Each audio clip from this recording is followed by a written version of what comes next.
Little girl takes millionaire's leftovers every day. He followed her and was shocked.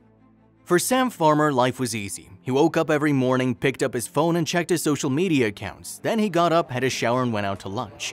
Yes, lunch. Sam rarely woke up before 11. He told people his circadian cycles were altered, but the truth is that Sam was plain lazy. He could afford to be. His father was one of the richest men in the state. It seemed unlikely that Sam would ever change and become a responsible, mature person, but that was before he met Nina Vane. Sam's dad was a self-made man, and his son's dedication to doing absolutely nothing shocked him. Unfortunately, Mr. Farmer was responsible for the person Sam had become, and he knew it. Sam's mom had died when he was very young, and Mr. Farmer had tried to compensate him for his loss by spoiling him.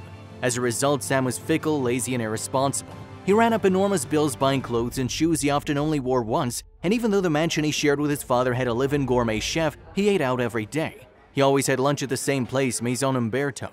The restaurant was wildly expensive, but it was where all the celebrities hung out, so that was where Sam ate. Sam walked into Umberto's and headed for his usual table out on the terrace overlooking the sea. Senor Umberto himself took his order. Sam just waved and said, "I don't know what I want. Bring me the whole menu." When the food arrived, Sam nibbled a bit of this, a bit of that, but the wonderful food he ordered was mostly untouched. He was about to call the waiter to clear away the leftovers when someone stopped him. "Excuse me, are you gonna eat that?" a child's voice said. Sam turned and saw a girl about 8 years old with big brown eyes watching him. "Eat what?" Sam asked. The girl waved a hand at the laden table. "All that." "Oh, no," Sam said. "I've had quite enough." "Can I have some?" the girl asked. "You can have whatever you want," Sam said, "but it's probably cold now. I don't know about you, but I hate cold food." The child looked at Sam as if she couldn't believe what he was saying. "It's good food, aren't you hungry?" she pointed out. "Oh," Sam somehow felt embarrassed. "Are you hungry?" "I'm very hungry," the girl said with a tone of desperate sincerity in her voice.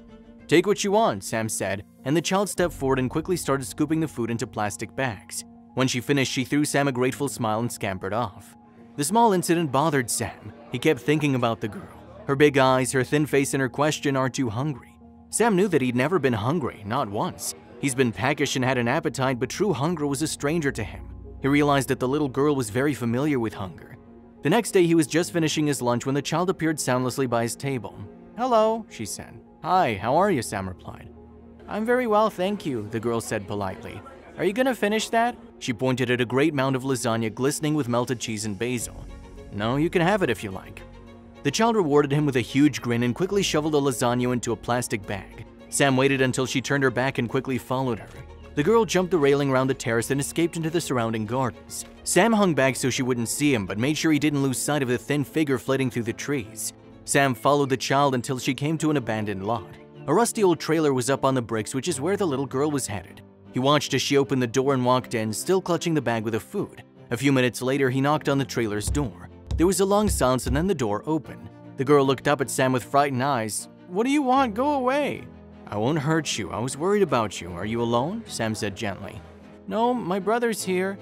Another big-eyed child peered around the door. The second kid looked around 5 years old. "Where's your mom?" Sam asked. "Dead. My dad too. Everyone's dead," the girl said abruptly. "Not me. You have me, Nina." "Nina?" Sam asked. "Is that your name? Why are you two here on your own?"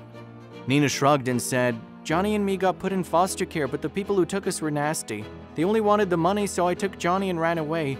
We do okay. I don't need grown-ups hitting us and screaming." "But you go hungry," Sam pointed out gently. "Not all grown-ups are like that. My dad isn't like that."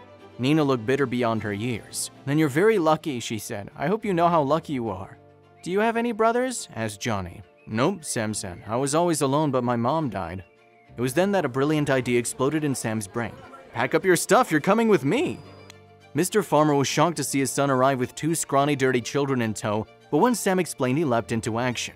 "I know the director of child services," he said. "I'll give him a call." Mr. Farmer adopted Nina and Johnny, and Sam's life was turned upside down. He no longer woke up at 11. He got up at 6 to be there with them for breakfast and to take them to school. Sam returned to college because he felt he had to be a good role model for his brother and sister and became the best big brother anyone had ever had.